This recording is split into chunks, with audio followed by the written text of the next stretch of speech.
Okay, so here we are. Not a single car in the park. No homeless people, no people. Well, cars are at home. No carless people. Some people can have home, but not cars. No carless or homeless people.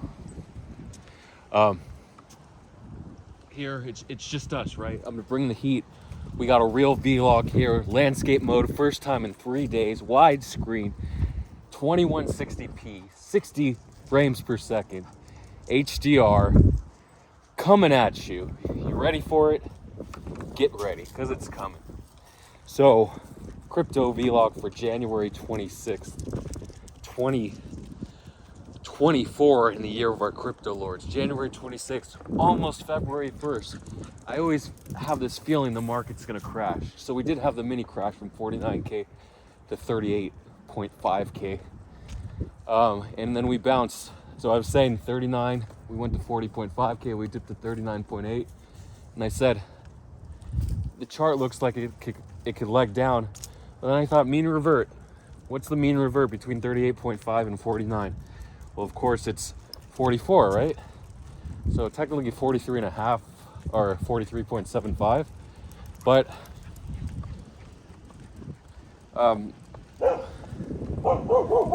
guys, come on.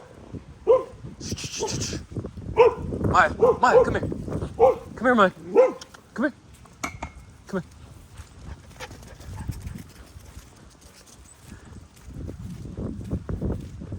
Come on, Maya.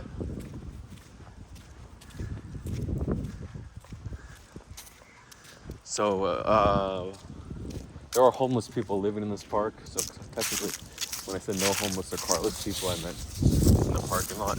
Okay.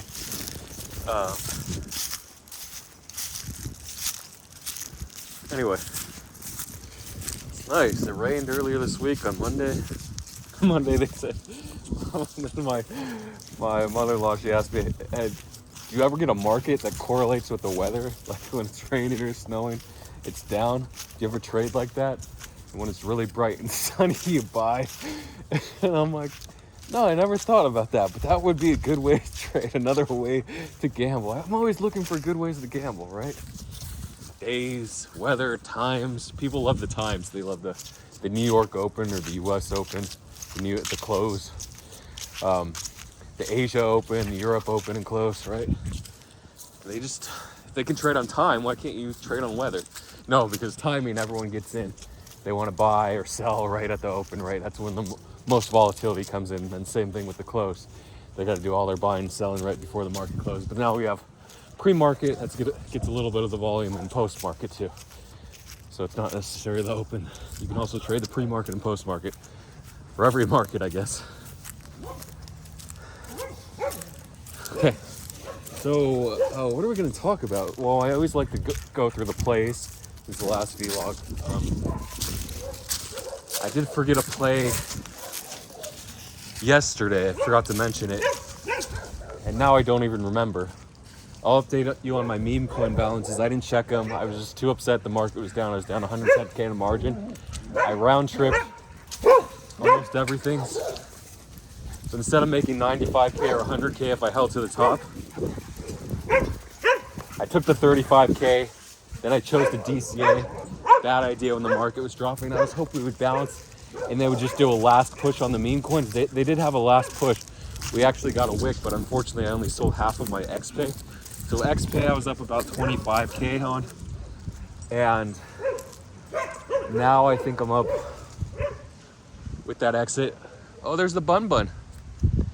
You probably didn't see it on the vlog. Maybe you did. That flash of light, that flickering light, that was a rabbit. That's the dog sussed out over here. So, I am still up about 10K on XPay on Tupelo with the drop. So XPay dropped from 8 million at the high or 9 million all the way to 1.5 million market cap. So it is low. I did buy more here. I don't know why. It's gonna bleed out, but it will come back when there's more mentions of XPay. So is 1.5 million too high to buy? Maybe. But the actual launch of XPay, you can just accumulate, because we saw the Trump news in the summer or late summer in August, and then it just came back as everyone's dropping out, Vivek, and Ron DeSantos are dropping out. Vivek coin is actually holding around 1 million market cap, I think, surprisingly. I just checked my balance. It was back up to 1,000 because the coins in 1 inch, the coins appear by value, and they get random pumps. Like 20% of them get random pumps and they'll reappear. You're like, oh, why is this coin pumping? But 80 or 90% of them just die and they never appear and you're above 1,000. So I have like 50 to 100 coins that are all above $100 in my wallet. Wait, that's 10,000. No, maybe I have 10,000 random coins in my wallet. It's kind of crazy. But anyway, I probably invested $50,000 or $100,000 into those coins. Don't get me started on XRP. Round trip 30,000 to 220,000 to I'm like negative 20,000 right now on it. Like, come on. But it hasn't died. It's still hanging around 50K market cap. And I own half the LP.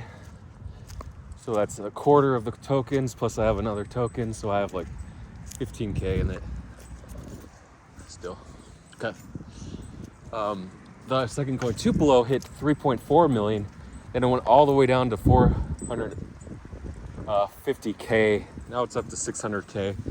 So it's like, yeah, that's a tough loss to DCA that instead of just selling and waiting for the bottom or letting it go. Because I thought, Dogcoin, what if Tupelo, who is Tupelo? Obviously an XPay dev. I do not think it's Elon's dog. Remember Floki? Floki, Elon said, if I got a dog, I would call it Floki. Like a random sentence. Like, just because you're autistic, you say random thing. You don't even have to be autistic. You could be creative and say that. So then, eventually, the Floki coin launched in 2021, July 2021, and then Elon actually got Floki in November. I believe it was November 2021, or late October. Somewhere on the SHIB, when SHIB got listed on Coinbase. A little after that, because I remember the pump. It did like, initially it did 2x, and then it went back down, and that was still when they had the 4% buy and sell tag. So, it went from like 0032 or I don't know how many zeros, to 0091, crazy pump. I scalped it for like 20% on 50K. I had so much back then. I had like 100K or 300K in USDT just to play around with. I never went more than 50K into a position. Sometimes on SHIB I actually went 150K and sold for 20% ARB on Coinbase, made 30K. If I would have held, I would have made like 1.2 million. No, I would have made, see, I bought 150K at 007. It dipped to like 0055. And then it popped to 8 something. So was that 1,200%? I would have made, so yeah, I would have made like 1.8 million. I would have held. So it's just so hard to, like, sizing is one of the hardest things with these coins, whether it's a meme coin or a coin that gets listed on the exchange. I need to have my stick, sorry for this up and down stuff. I hate the mud water because this is good because it's just grass and mud. It's not like water that's been sitting in a cesspool for months. I actually had a bucket of water since it rained a month ago, the first rain. That bucket was sitting there, I had to go through. And I'll actually get to that, the conclusion of that story today at the end. So, yeah, sizing is so important. There was a meme coin launched yesterday. I just can't remember it. So we did bounce to 42.2K. And why is that important? Because it's just the mean reversion, and it's showing that we're not completely dead. And it bounced during US hours too. So if Coinbase, if Grayscale is selling, they didn't dump it all today, or maybe they'll dump it on Monday. Because remember last Monday, or 4 days ago, Bloody Monday. So we finally broke 40K for the first time in a month or so, on the way down at least. And remember, on the way down, it's a lot worse. It feels a lot worse in a bull market than on the way up. So it could be doom and gloom, but we usually mean revert to 44K. You've got 43, between 43 and 42K It's super risky. ETH BTC down to 0.053. Come on, how low can it go? Remember we said it was going to rotate. It got up all the way up to 0.061 and now it's down. It's just, the market's fickle. The same narrative was so rare for the Bitcoin ETF narrative. That's why it was so crazy that we pumped for 3 straight months. From the October 23rd, actually the bottom was before. Then we bounced and we were floating between like 26 and 28K. But it's crazy, we just stopped going down from 28K. Hey, Alabama. Hey, Alabama. Hey, Christopher. Hey, her nose isn't as good as his nose, so I'm not too worried. Hey, Christopher. Hey, buddy. So, this is not a rabbit, by the way. I don't know if you know your species. Animal species are generally a lot easier to recognize than plant species.